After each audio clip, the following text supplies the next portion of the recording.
We all spend too much time in our head creating stories that aren't reality. Some of this is to say, hey, stop living in your head and start living in the real world. Any entrepreneur should always expect disappointment.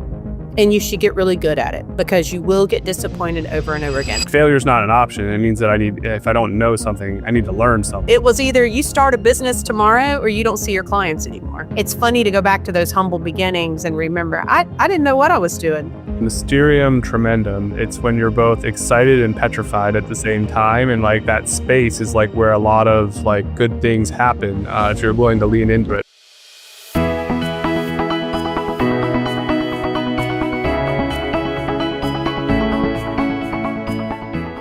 Awesome. All right. So we're on episode 4. And today we have Whitney Owens, who owns 2 businesses. So you own Water's Edge Counseling, which is a mental health therapy clinic or therapy practice in Savannah, Georgia. And then you also do consulting with Wise Practice Consulting, helping Christian-based therapy practice owners build their businesses. So thank you for showing up today. I really appreciate it. Glad to be here. Awesome. So the way that we always kick this off is kind of really want to hear your origin story. One of the things we love doing is kind of hearing origin stories from business owners because we just love having business owners hear other business owners talk about what they go through. Because in my mind, I kind of have this theory that we all spend too much time in our head creating stories that aren't reality. And so some of this is to say, hey, stop living in your head and start living in the real world. So to kick it off today, would just love to know, how did you get started in business? Obviously, you went from being a therapist doing a very specific type of trade to then obviously developing it into a business, but would love to kind of hear what your origin stories are. That's a great question. I think so many of us have origin stories based on kind of just falling into it, honestly. I especially see that with therapists a lot. And so I lived in Colorado with my husband after I graduated from my master's program. Did my hours under somebody for a time. And that lady decided to close up her business basically overnight. And she got rid of all of us in basically one day. So I was forced into it. It was either you start a business tomorrow or you don't see your clients anymore. So I started a business the next day. Fortunately, all the other therapists that were at the same group practice were in the same situation. Many of them were more experienced than I was. And so I kind of tagged on with them and they showed me the ropes, the real quick stuff. What's an LLC? How do you build a website? How do you start getting on your EHR and seeing clients? So that's how it all started. And I don't know if I really would have been so business oriented or pushed myself forward so fast if I hadn't been forced to. Yeah. It's interesting to hear you say that, like you had a community almost or relationships that could help you, which is really important. So you mind kind of like talking through that a little bit of going from like, hey, overnight I don't have a job. And now like, how long did it take you to set all that up? And what relationships did you rely on to kind of do that? Well, it was pretty crazy. And I know you know this about me, but I am a woman of faith. And so God is a big part of my business and my work. And so it's definitely a God story that this lady let us all go in one day. But we found a new space and got set up and started seeing our clients within 1 week. It was pretty incredible. And because I wasn't fully licensed, I relied on someone to supervise me to be able to set up my own business. And fortunately, in Colorado, the licensing laws do allow associates to set up their own business out there at the time. So I had a supervisor who was sharing space with me. We really became a collective. So each person had their own business, but we shared space and we met together on a regular basis to encourage and help one another, refer to one another, and kind of talk through clinical cases and stuff like that. So we all shared a website together, even though we all had our own thing. And I did that for, I guess, a year and a half before I ended up leaving Colorado and coming to Georgia. It's crazy. So okay, talk about the feeling of you find out we're shutting down overnight. That feeling initially in that moment, and then a week later where you ended up. I think you and I have talked before about that journey of like in the moment how something feels a certain way and often very negative, and by just keeping moving forward, like talk me through or talk us through what it was like to kind of go on that journey over the week and a half, going from that to starting a practice. I certainly felt insecure. Who am I to start my own business, but I had other people that were saying, this is what we're doing. I mean, really by the time I heard that this was happening. I had gotten to work that morning, and one of the other therapists came in within definitely before lunchtime. I was like, by the way, we're all getting fired today. I just want to let you know. And I was like, oh, that's why I have a meeting this afternoon. So I actually immediately went in and started setting up. I was like, I don't want to be in a situation where I can't contact my clients. That's unethical. I want to make sure that I know what I'm doing. So I went on ahead and grabbed as much information as I could because she blocked us out of everything by the end of the day. And then she did not communicate with our clients. So I was able to do that. But by the time somebody was telling me about it, they were already saying, this is what we're doing. Come do it with us. So I really, even though I was very scared, I also really had this like safety net for what I was doing. Um, I also was just in a fortunate situation because I had another job as well. So this was a part-time job. So I would say the risk was not nearly the risks I've taken as I've grown as a business owner, because it was a part-time kind of doing it on the side because I love seeing clients kind of thing. Certainly moving to Savannah and starting my own practice was a totally different experience because I didn't have a business. I didn't have people to do it with me. I had to like start from scratch, but Yeah. So that's really, I think, super interesting just about the story and the different types of experience of being a business owner, so to speak. So when I hear you talk about, working with others, working more as a collective, some might call a co-op, where you have your own practice, perhaps you're sharing back office, housing and a brand, you still are made up of, these individual type of units. And that is one perspective. And certainly it's encouraging to do with others, but then moving to a new area and really starting on your own. And then going from having a practice to having a clinic where I'm assuming your business today, that you have therapists that work for you, or is it also designed around a collective? oh no, they work for me. We have a Okay. W-2 type situation. Yeah. Yeah. And so those are very different skill sets, strategies, mindsets. So can you say a little bit about that and what that's been like for you? Yes, very different. People depend on me now. um, Hearing you talk, I'm just like reflecting on my journey and moving to Savannah. You're right. I knew no one. I didn't know what I was doing. And I went around to a lot of different places in town to try to get a job, and nobody wanted to hire me. And I was like, well, I really love seeing clients. I guess I'm just going to try to do it anyway. So I did. I remember seeing my first client. The heat wasn't even set up correctly. I had like a little space heater, and it was January, and believe it or not, it was cold in Savannah. And I was like, what am I doing? I can't even get the heat turned on, you know? And now I'm running this business now with 17 plus therapists, 2 locations. So it's funny to go back to those humble beginnings and remember I didn't know what I was doing. I took a huge risk. I got space. I set up, but slowly and surely, just by listening to podcasts, talking to other practice owners, and honestly, through a lot of prayer and discernment, I just kept doing it. I just kept showing up. I kept seeing clients. I'd run into roadblocks and be scared, like, hey, I need a client tomorrow, or I'm not going to be able to pay rent. And then, client would call, right? It was just always, I can just look back on my practice journey, and there's been so many miracle stories where I've had to take a risk or wait on something, and God shows up every single time. I don't know Yeah. if it really answered your question, but I just kind of went in it. Yeah. Oh, it's amazing. I think what's interesting too that you just said, in terms of your story, is you did not necessarily begin, coming out of school with the aspiration to be an entrepreneur. You didn't have the aspiration to build a business. And sometimes you will, meet people and they're like, oh, I always knew that I wanted to work for myself or to have a business. But the truth is, there's a whole bunch of other people that are in business for themselves, do end up launching a business. It's because they have a set of circumstances that put them in that situation. And, you named one, it was, I don't have a job.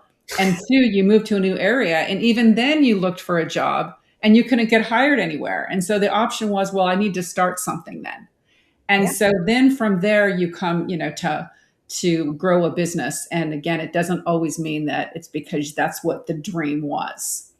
When you look back about what you imagined for yourself and what you've created today, like what do you think your younger version would think about all this? There's no way that would happen. When I think back to who I was in 2014, I was just a little kid, didn't know what I was doing. And Wendy, hearing you just kind of reflect back, it was my passion for what I do that made me start a business. Truly. Like, I love clinical work and I didn't have a way to do it. So I was like, dang it, I'm doing it. I'm doing it. And even as a consultant, I started consulting under another company back in 2019 and I loved it. I got to do the work I loved. I didn't have to worry about having a business. I didn't have to really market. Then unfortunately, we had to part ways for different reasons because I didn't like the way I was being treated in that situation. And I was like, I'm going to take a break. But within a month, I was like, I love helping practice owners. This is my jam. I have to do this. So I started another business, not because I had to in the sense of money or something like that, even though the money's great. I did it because I love it so much. I had to set up another business. Yeah. It's really interesting. It almost sounds like the Colorado and even the Savannah story is kind of like I think the phrase is what necessity is like the art of invention. Like you had to reinvent who Whitney Owens was, right? And each time, I think you failure wasn't an option at the end of the day. And one thing I appreciate about you is you have a thirst for knowledge. Like there are just things that like if failure is not an option, it means that if I don't know something, I need to learn something. And I think you've always kind of had that about you that's probably served you best. So then whether you're taking a risk or you're just accepting that not getting a job is not an answer at the end of the day, that you have the passion and the drive. So you almost have that entrepreneurial spirit in you to go figure out what you need to do to be successful at the end of the day, which has then afforded you the ability, like you said, to find a passion that you are like that really drives you, which is helping therapy practice owners, which I know that is a big passion of yours. So can you talk a little bit about, I mean, you've mentioned relationships along the way. I know you and I have talked in the past of like current relationships versus past relationships and kind of talking through, if something hasn't worked out in the past, how you kind of deal with that in the future to make sure that it doesn't kind of carry. I'm kind of curious if you could talk through that a little bit. Mm-hmm. Yeah, well, I say any entrepreneur should always expect disappointment, and you should get really good at it because you will get disappointed over and over again. I mean, people disappoint us. We have plans, purposes for our business. A lot of those, as you grow a business that hires people, it depends on people. I also say that our business grows who we are. So our insecurities, our fears, I don't care what kind of business you're running, it's going to bring up all your stuff. I mean, it's a great filter for me becoming my best self, but that brings challenges. And for me, I actually had a therapist once said, your greatest strength is your greatest weakness. So people are my strength. I mean, my superpower is creating community, and I absolutely love people. They're also the thing that hurts me more than anything else is when people disappoint me. And I think that's kind of what you're getting to. It's over the years, I have had many people disappoint me for various reasons. And that has made it really hard at times to move forward. I think the classic example is that I see with therapists is they hire a therapist or an intake coordinator, and then that person lets them down. And then they don't want to hire another intake coordinator because what if I hire another bad one? Or what if I hire another therapist that ruins my reputation or can't do good therapy? Yeah. But if you live that way, you're never going to do good work. Like you're never going to have greater impact or put people in the right seats, which I work with you, Jeremy, over the past year. It's been a lot of that. It's been a lot of who are the right people that are going to do the job well. And I would say, even since we've started working together, my disappointment in people has greatly improved because I have found myself working with better people. But I've had to take a lot of risk to trust people that they're not going to disappoint me, that they're actually out for my good and they actually care. But there is that place. I mean, I'm in it right now. Hey, is this somebody I'm willing to trust or not? I could choose to walk away and not get hurt, or I could choose to move forward and likely get hurt at some point, hopefully not to the point that I have to run away. But it's hard to move past those emotions and feelings because they're strong. They trigger us. And, I'm a therapist. I do trauma work. The trauma is real. Yeah. Yeah, I almost kind of look at it like if you choose not to move forward, it's like self-fulfilling prophecy. You'll get exactly what you don't want, and the reason that you're considering relationships is because there's probably a need or a want or a desire that you have in your life that you need someone to help support at the end of the day, which means that you have to move through like that psychological, I call it scar tissue, and just kind of dig that stuff up and remove it and allow something new to exist in the ground that is new relationships that you're looking to forge. Mm-hmm. One thing I will credit you with is you're very self-aware of when you're feeling those things, and you're willing to talk through those things out loud, which has always been great. And I think that's something that it's like that strategic soundboarding. It's like, get out of your head, let's talk through it, let's move forward. And then what's the action plan from here to make that happen at the end of the day? Thank you for saying that. That's something I've had to work a lot on, and I was not always that way. And I definitely had a season in my life where I got some feedback that I was closed up too much, that I didn't talk about things. Believe it or not, Jeremy, that was a moment in my life. And I was like, that's not who I want to be. And then I started noticing I'm acting out of this pain or discomfort, or I'm not taking steps forward. And the only way I can do that is start acknowledging what I'm experiencing and take a step forward because I want to, regardless of what the emotions are surrounding it. Yeah, yeah, absolutely. Can you speak a little bit to, core values in your company, and your companies really, faith and how those two are kind of intertwined, that play into the culture of your company? Mm. How faith is a part of my company, you're saying?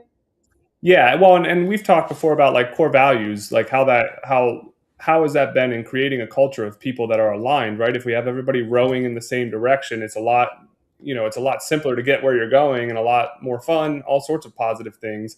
But if people are in different directions, then you might have a cultural issue that comes down to, are people aligned intrinsically and with the company's kind of values? Yeah. Okay. Thank you for the clarification. Of course. So, when I started Water's Edge Counseling, I was this young Christian therapist that thought I was going to get everybody saved, you know, and I'm going to be the best Christian counselor out there. And as I grew, I realized that was so ego driven and I'm getting over myself. And so when I first started hiring people, I kind of hired with that mindset of everyone has to be Christian because Christianity means we have the same values and we're doing this work together. Well, I have quickly learned that that does not mean that. And people can have all kinds of values and say all kinds of things. And so I have started noticing that I need to hire more based on value set than based on if someone's Christian or if somebody says identifies as anything, honestly. But for me, that's Christianity. And so a lot of the work the past year with my counseling business has been identifying my 5 values with my team and then using those values in our interview process to really hone that in. Now, if you look at our values, in no place do we say Christ likeness or Jesus or anything like that. But all those values are values behind the tenets of Christianity. Being humble, having integrity. These are qualities that I think of when I think of Christian. So instead of hiring based on that, and I didn't hire based on that specifically, but it was something I looked for. But now I can hire based on these values that I believe best show up in this type of character. And that has made a huge difference. And at least with the consulting business, which is also, that is actually more of a faith-based business than Water's Edge Counseling. Those values are similar to like authenticity and boldness and acceptance, because those are things that I think are really important for a faith-based person. Yeah, absolutely. Um, all right. So thinking through that a little bit, I think one of the things that I've always loved is hearing, like I've always said to you, is having that faith based background kind of lends itself to the core values. At the end of the day, I think we were, with the leadership team that we have there, we've been able to establish a really strong team at Water's Edge and really have that take on, and probably one of the more successful that I've seen in my consulting career. And I think that core values are just as important. And then you have that faith-based or that kind of shared kind of faith values background has really kind of helped make a strong leadership team at the end of the day, which has been interesting to kind of see that evolve over time. Thank you. Yeah, it's really special. Yeah. All right. So now, okay, so you've got one business that's obviously doing well and really growing. You've got one that's like a little bit smaller and still growing. Like, kind of talk through being an owner of two businesses, trying to manage it all. We talk, there's the time management system. I know Wendy is very familiar with Strategic Coach, which is all about the entrepreneurial timekeeping system, which is all about how you batch your work. Talk us through what it's like being an owner of two businesses and trying to manage your schedule. It's hard. Fair. There's no perfect system. I think we all look for the perfect way to manage our time in businesses, and that doesn't exist. I think learning acceptance of that has been helpful for me, and that it's okay to let things slide. Being a procrastinator actually is a positive thing. I used to feel like, if something came across my desk, I had to handle it immediately. No, I can let things be. Really focusing on we're back to kind of superpowers. What are the things that only I can do and that I love and enjoy, instead of getting myself bogged down in the things that don't give me life, that I find boring. Now I have that, I'm not coming up with the word right now, but I have the ability to do that in a large business. Not everyone has that. I have people that work for me that I can trust and count on. And so that is a huge part of taking my time back. Being able to invest in things that actually will make the business more money by giving things off so that we can move forward in things that we're passionate and excited about. It certainly is different in both businesses, because I've got one that has a strong leadership team and multiple assistants, and other people are really bringing in the revenue. I just see, 2 to 3 clients a week, so not very much at all. But the consulting business is totally different because it's much smaller. It probably brings in, a sixth of the revenue that the counseling practice does, maybe more than that. But and I only have a couple of people that bring in the revenue. So really, I'm the main revenue generator. So I'm having to really get in there and do the work, and also run the thing, and also make the things function. And I would say that is very challenging. And if I did not have a passion for what I did, there's no way I'd keep doing it. Yeah. Well, you need to have something that fuels you, and there's nothing like passion to do that, right? I mean, that is the ultimate inspiration for sure. Whitney, I was reading, and so I've been. That's why I'm looking over at the screen. I was looking under your Wise Practice Consulting, on your website, and it says Meet Whitney, and the third paragraph says, now she lives the lifestyle she loves, working 4 days a week, picking her kids up from school, and enjoying a profit in her business. She can do the work she loves, live out her faith, and have fun doing it. And I was like, well, that's the dream. I mean, that's where a lot of people go into business. It's like, that's the business I'm going to create. So tell me about that and how you got there. And maybe it's just not a steady stream and it has waves, but tell me more about that, and even your reaction to hearing me reading that out loud. Well, evidently I need to update my website. But hey, isn't that part of running a business? Things are happening that you don't know about, but that is not what I'm doing anymore. Now, I did do that for a time. So I do want to preface that. And I would say that was probably more when I wasn't so into Wise Practice. Like, I was just kind of letting it start out. So that's probably when I wrote that. So I will reach out to my marketing person. Jeremy will remind me. She's working on it. She's working on it. That's right. I actually work more now than I used to. And I remember a time, and that's probably when that was written, where I would come home and be there with my kids at 3 p.m, pick them up, or at least be at the house when the bus dropped off. And it was great, but I also found myself just feeling really stressed during the day. Like, I couldn't fit all the things in. I felt overwhelmed. And then when I was with my kids, it was hard to be with them because I'm thinking about all the things I didn't get to. And I actually did a time audit on my time. And I was like, okay, I'm in the office 26 hours a week. I really think I can run two businesses and only work 26 hours a week. I mean, I guess I could once they got bigger and more streamlined, but not right now. And so I ended up changing my schedule and working 5 days a week again and pulling Friday in. Friday's kind of my catch up day. And I ended up being much happier, actually. So I felt that breathing room. I felt that place to be creative. And so I didn't have to push myself so hard when I was at work. And I can be a better mom at home. So when I am at home, I'm doing less work and I'm spending more time with my kids as opposed to feeling that tug and pull or trying to work late. But the other things that you read, most of them are true, and I really am that person. It's just the 4 days a week and picking up your kids. I was like, yeah, that was me years back, but yeah. I love your reflection of realizing that you were creating this goal, this ideal that actually was creating more stress and wasn't allowing you the spaciousness to create. Yep. And that is something, particularly when you do have a lot of balls up in the air, you have a lot of responsibility.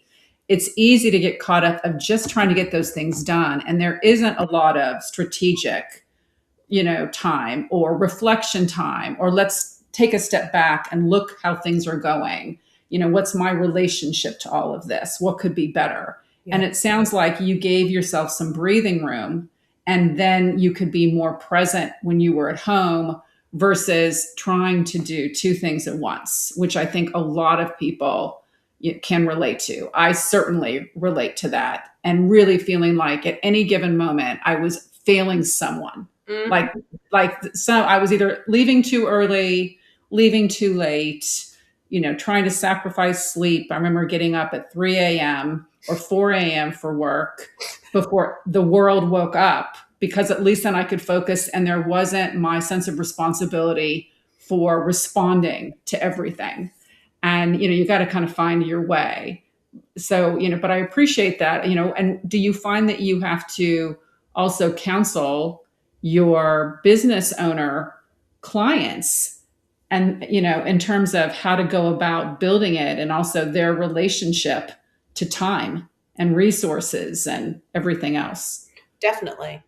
Yeah. Within Wise Practice, I certainly feel like a spiritual guide, and even one of my consultants that works for me recently said, oh yeah, doing consulting, it's actually really similar to therapy. I was like, yes, it is. When you're working with these business owners, Wendy, you said this, and I just want to emphasize it, the idea of presence. And I think that giving myself more time allowed me to be more present in all areas. And it is really challenging to be present during the day when you're running two businesses, because I'm switching back and forth between them. Some of my employees work for both. So you should see our conversations. We'll be talking about one and immediately switch to the other midstream. And they're getting used to hanging with me on those. But recently, and this was very eye-opening, my integrator and my COO with Water's Edge, we had our end of year meeting. And that's when we give each other the real raw, beautiful feedback. And he said, you really lack paying attention to us. Really listening when we're saying something. A lot of times you have to go back in conversations. And it was really eye-opening for me. I certainly know that I have a lot in my head, but I did not realize how it was being portrayed to everybody else.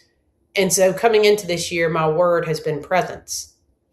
Yeah. Not multitasking, trying not to do other things when people are talking, and slowing down. And a big part of that too has been, if somebody's moving on to something else and I'm not ready to move on. So usually it's like talking about a business topic. I'll say, wait, I'm not ready for that, because what they're going to do is move to this next place. And I am not going to hear anything they said because I'm still back here. So really slowing down and being with people, and I'm getting good feedback that I'm doing better. No doubt. So let me ask you, when you got that feedback and you heard it, what was your initial reaction to it? Oh, sad. Yeah. Really sad that was the experience that people I care about had of me. And did you give yourself grace? Mm-hmm. Yeah. I mean, I'm juggling a lot constantly. Yeah, exactly. Mm-hmm. But how wonderful just to take that in and then to go forward. I think, many people have great intention and they're trying to do, the best they can. But this is why feedback, I think, and being open to it and giving it, is so essential, because we can only see so much. And, it's really great to have reflected back, what the experience is. So you have an opportunity to bring your best to the table. And I'm imagining that, you hearing that people are really happy and feeling that not only does that feel good in terms of your impact, but there's probably some other benefits that you've received for yourself by being able to be more present and actually communicate when, like, hey, I'm full. I can hear this later and really pay attention, but I can't right now. And not even setting a boundary, but just being honest about one's ability to take so much input at any given time. Mm-hmm. Yeah, it's hard because we feel like we should be able to. I should be able to juggle all these things, but I really can't. It's interesting because I'm reflecting on my own kind of consulting, right? And I've right now got 6 clients, and I help my parents as they're getting ready with their business of what does the next generation look like. And I find, to speak to what you were saying earlier, I find a lot of like energy in the work that I do, and my wife finds a lot of energy in the work that she does. We're two very like driven entrepreneurial people of creating something from nothing. And so when 6 o'clock hits and I get a text from a client or someone calls me, I'm going to pick it up. But like really what I should be doing is putting my phone somewhere else and spending time at dinner with my family. And I don't think that I have any answers to that yet, but taking the next week off to go on vacation, I'm excited to just explore for the first time in 3 years of doing this, pausing and saying, what does that like feel like to just sit in that space? So anyway, I don't have any answers as pause. But pause is a good word. I think that is the answer. The answer is you don't watch any videos for anything else. You said you were going to. You don't do anything. And we don't know how to do that as business owners. I literally was in therapy yesterday and I said, the thing is, I don't know how to rest. I don't know how to be at home and not pull out my computer. And so how do I change that? Last night I was so, I've been burnt out. I was so like, I'm done. And I came home and I put my phone on silent. Now I did check it a few times. But I was like, I'm putting it on silent and I don't have to be communicating with people from 6 to 10 o'clock at night. It is fine. And it was really good for me. Yeah. And you woke up and things had not fallen apart, right? No, they didn't. I couldn't believe it.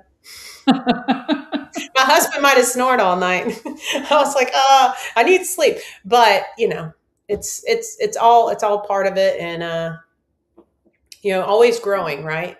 Always evolving and learning. And we have to learn to be with ourselves. And that can be really challenging. Yeah. Whitney, are you familiar with the phrase working on it, not in it? Oh, yeah. And so if you had to look at how much time you spend working on your business versus in your business, what ratio might you put to that? Depends on which business. Okay, so give us both. For Water's Edge Counseling, I would say I spend, 10% of my time working in the business. Okay. Maybe 5. Because I really only see 2 or 3 clients a week. So, 10. And then with Wise Practice, I probably spend at least 50% of my time, maybe more like 60 or 70 in it. Leading groups, doing consulting. And how do you want it to be? Right? What would be the ideal mix? Let's move it in talking about your Wise Practice consulting. What would be your ideal? I love that you asked this, Jeremy. I don't know if we've ever talked about this before, like on point like this. Yeah. I want somebody else to come run my business so I can do the work. And because this is your passion, because you love it so much. I love meeting with practice owners. I do not like having to think about the decisions in that business. You know what's really cool about you saying that may be freeing for a lot of other people, is I think because the standard, this idea is if you own you run and you own a business, that you should only be working on the business and you're trying to move yourself out of the technical work of the business. And sometimes then while people are trying to do that, they don't, and actually on purpose, even though they say, oh yeah, I want to get there, it's my employees, or when this happens, then I'll start doing it. But the truth is, it's because they love the technical work of the business as well. And I think it's, again, coming like, know yourself, know your passion, know how you want to spend your time. It doesn't mean that it has to be that way forever. And you have the opportunity to flex that or change that, because you do have, the ownership aspect of the entire business. But I think just knowing that is a great way then to be in control of how you want to spend your time, and then understand what type of team players you need to add to your team to allow that to happen. Mm-hmm. And I just think it's just a very clear way of actually getting more of what you want than thinking I should act this way because I own a business. Mm-hmm. And the shoulds tend to get us. Yeah, so true. I mean, I do think that the more I've learned to streamline things and let things be automated, do the same process over and over, it's making a big difference in me enjoying it. A big example is this conference I lead every year, the Wise Practice Summit. And I have about 100 practice owners that show up and talk about something that takes a lot of time and energy. I mean, you've got to plan this thing for about 16 months. But most recently, I started creating a SOP for it. And I put together a project board in Asana with all the due dates and assigned everybody. And it's going to be every single year. We do the exact same things. We use the same platforms. And so now this event that used to hang over me, all the to-dos, now I can enjoy it more and have more fun with it, because that's what I like. I like getting there and being with people. And I do love the creation of it. But I love just doing it. So now it's more automated. I have people doing the things that I'm not doing all that. And it's not all sitting in my head all the time. Amazing. Yeah. Amazing. Whitney, I definitely at the summit that I went to last year, you remind me of one of those people that's like, give me the mic, just get you can just hand you the mic and you can start talking, and just, it just like the passion oozes from you. Like you can get up on stage and really just doesn't matter what it is, it just kind of comes naturally to you. I've always appreciated that. Thank you. People said last year, one of my dear friends, he's come to every conference I've held, and he said, Whitney, this year you finally came to. And, going back, Jeremy, what you said earlier, and I think this is so important to say, owning a business is really hard. And that was my 4th conference. In the first 3, even though on the outside they looked very successful, on the inside they were destroying me. Like the disappointment, the way people acted, the stress that came up, it was awful. But I saw people have amazing experiences. I saw people connect on a deep level, and I was like, I can't let that go. I am creating this thing. And so I kept going, believing that it would get better. And it did. And then last year, I had the best experience I'd ever had. I had the least amount of stress. There was still some drama on the outside, but it was manageable. And I was able to cut it off and not let it infiltrate my experience. So I think there's also this element of we just have to keep doing it, and we get better and better at it. And so don't let one bad experience, one person letting you down, crush you too much. Just get up and keep walking, because you never know what great thing is around the corner. Yeah, that's a great point. And I think because you've gone through those motions so much now, you've really tapped into, and we've talked about this with therapy practice owners, the journey or the story of going from therapist, technician that learns a particular set of skills to becoming a business owner. That journey has very, very common themes along the way. And both you and I know those themes very well. And that was, showing up to the summit for the first time, having worked with a handful of practice owners, including you, I was able to just really connect with people because I understood the pain points on that journey and what they're going through. And I think what's cool is, the faith-based plus just understanding that like these therapy owners are probably around therapists or employees, or they're navigating from solopreneur to business and learning all these new things and navigating these new scenarios, that having a place like the summit or a conference to go to where everybody has a common kind of belief background and coming together with a similar story just makes it really, really easy to connect and find comfort at the end of the day in a very tough journey that is entrepreneurship. And I think that exists in many industries. I've just happened to be able to be fortunate enough to see that within the therapy space. Mm-hmm. Yeah, it's a special place. Whitney, do you have a story that you commonly use to express what your business is about, or the why of the business? So it would be a true story or example that you tend to share that really communicates the why. Mm. The story that we have for Water's Edge is the story of the Camino de Santiago, if you're familiar with the way of St. James. And so St. James's body, the story is that his body washed on shore when he was on his mission of sharing the gospel. And when his body washed on shore in Spain, it had scallop shells all over it. And so the scallop shell represents the journey of our lives, and the different lines of the shell are the different parts of that journey. And so it's actually, the scallop shell is the logo for the Camino, which is still, something that people walk on now, and it goes on their journey. It's usually like a 4-mile hike. And so that's actually the logo for Water's Edge Counseling, and that therapy is our journey, and the shell represents that. But also it has those faith undertones and water and baptism and being on the edge of the water, which, are called Water's Edge Counseling. And so kind of all those things come together to portray who we are. That's beautiful. How do you use that story in your business when you're recruiting, attracting, leading? How does it show up? No. Could you? I guess I could. I mean, you're asking a good question. That was the best story I could come up with right on the spot. It was great though, because you had a lot of there. You expressed the meaning, the symbolism too and it's one thing to put it in one's logo, and people can see it and they may recognize it, they may not.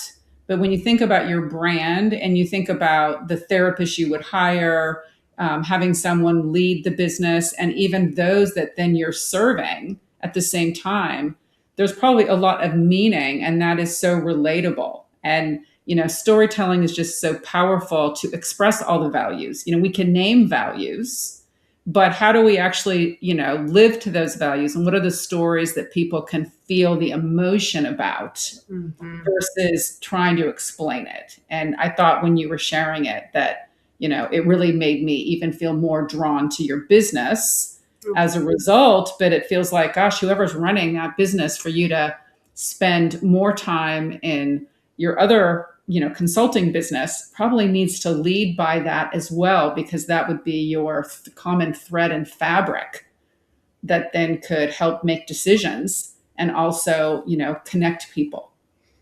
Well, you've given me some great ideas today. I love it. I mean, I'm just sitting here thinking I should probably consider some stories of some practice owners that I've seen amazing things happen. Yes. Gosh, even I can think of so many right now just talking. I remember this one lady, we started working together, and she said, I need to do this so that I can be there for my family when they get older and sick. I need to start a group practice so it's not just dependent on me. And I said, let's do it. So she started a group practice. A year later, she messaged me and said, my mother has cancer. And she was able to be by her mother's side the entire time while she died. And if she had not started her group practice, she would have never been able to do that. Wow. Amazing. Yeah, and just seeing people do incredible things in their business. I should sit and write a book about all those stories so that I have them ready to go. But yeah. You probably tell them more than you think, if you're thinking even at your conference or, over the dinner table, or you're meeting people. I think that happens, right? Because it's part of your passion. I think the trick with business owners is being able to also see how to use it a little bit more intentionally in the leading and guiding of the business. And, also, again, it's a key differentiator, but it just is so unifying. And, even hearing that story, it's like, wow, amazing. And I'm sure you have, 20 more. Yeah, definitely. All right. So I'm going to shift gears back to the entrepreneurial side a little bit here. You talked about, obviously necessity led to you figuring out Whitney in Colorado, Whitney in Savannah, and then consultant Whitney. But at the same time, you took a leap of faith in each of those steps along the way.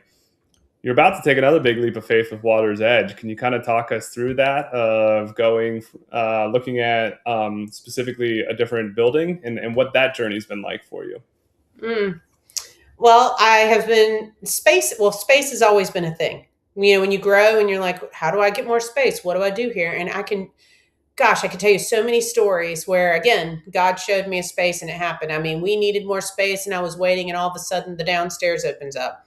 I need more space and I pull up and I'm like, today's the day. And the landlord tells me that the building next door is available. So it's just been consistent. And so I've been looking for space for a long time. I would say this one has been slower, not so much of a gut, like I got to do this. It's been more of an intentional thought process, but yeah, we have a building. We're still in due diligence, so it's not like finalized yet, but hopefully we'll be next week. But signed a contract for that. I'm pretty sure ran my numbers so many ways. It was like, okay, we can do this. We can do this easily. And then just going back to leaps of faith, it's like my accountant calls me and tells me about this great refund I'm getting that I had no idea about. And I'm like, wow, this is exactly what I needed. And Jeremy, that's part of how we work together. I mean, I was feeling really overwhelmed. I didn't know where I was going in my business. I really needed an integrator. And I was like, how the heck am I going to pay for this? And it was at that exact moment, again, my accountant called and was like, here's this money that we have for you. And I'm like, that'll pay for an integrator. So, it's been an experience for sure, but I'm really glad I have a team, and I have my integrator now with Water's Edge who's doing all the things now. So I don't have to do so much with the building. And it's a lot easier to purchase a building when you're not alone. Yeah. Yeah, absolutely. And that was one of the things I always enjoy about business owners is helping them soundboard out thoughts, right? So essentially in this, you go from renting or leasing a property to owning it, right? And so when you do that, the numbers are different in that sense because you're paying yourself each time that you're making that mortgage payment every month, and just talking through that. And it's in business, personal and professional finances, life, all the feelings, they all just intertwine, and it's always fun to kind of talk through that. And I enjoyed that part of the journey of I think, pretty well, I was kind of hesitant at first of let's not make this move right now. Let's stay on operations. But then as, I mean, hey, listen, showing up, signs showing up, that building, at the size of what you need, as well as the price point for what you can afford at that time, all of that kind of coming together was a really interesting thing to see play out along the way. Yeah. Can I ask how much more capacity does this allow you in terms of growth in your business? Oh, not much, actually. We're going to move from 10 offices to hopefully 13. We have to make some renovations. We have to get those approved before we can definitively say that. But so it'll provide us just a few more offices. But it's good. But it's meaningful. Mm-hmm. Definitely. And it's a space that what's really important in kind of an odd situation is my current space is 2 buildings beside each other. And one of those buildings is a duplex. So in essence, I am renting 3 spaces, even though they're all right beside each other. So if all the bills triple. But my therapists aren't all together. In fact, there'll be weeks that I'm in one building and someone's in the other and I don't see them. And community is really important to me. So this is going to allow all of us to be in one building without a divide. We're going to knock the wall down so that the staircase is right there and we can all be together. So I think that's going to be a huge benefit for my culture. far outweighing almost anything else in making this decision. That's huge. Yeah. That matters. That matters. I love the vision. Well, congratulations. Thank you. Thank you. Well, hopefully we'll be saying that in a few months. Yep. All right. So to wrap up, I mean, we like to say like what's on your mind lately. I think we've covered a lot of that, obviously, during this podcast. But so what's on your mind lately, or what's one piece of advice that you would give entrepreneurs that are trying to grow a business much like you are? So you could choose one. Okay. I'll tell you what's on my mind because I just worked on this today. The idea of liminal space, if you're familiar with that term. The liminal space is when we are on the threshold of something new, but we haven't quite left the old. And it's a season where we feel disoriented usually. Everything feels like a cluster. We don't really know what steps to take forward. Everything feels insecure. I think of it kind of like my feet are on the dirt, but the dirt's kind of wiggling. I don't feel quite right, but I don't feel so off that I'm falling.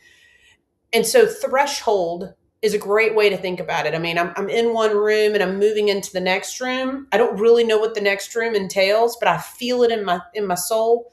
I'm in a lot of transition right now, with the building, my husband, his job situation, me hiring somebody, just a lot of different things that feel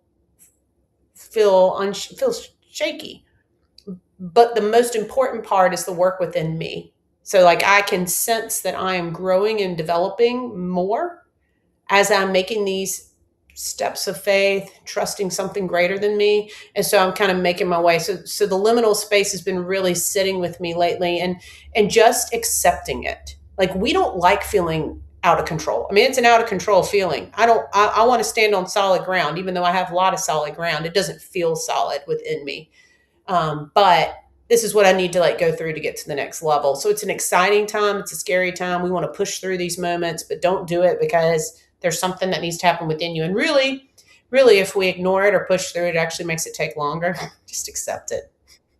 It's beautiful. Thank you. I had a professor in college. I was a religious studies minor. And he said, I think the phrase was mysterium tremendum. It's when you're both excited and petrified at the same time. And that space is where a lot of good things happen if you're willing to lean into it. But it can be very uncomfortable at the same time. I love that. That's such a great way to say it.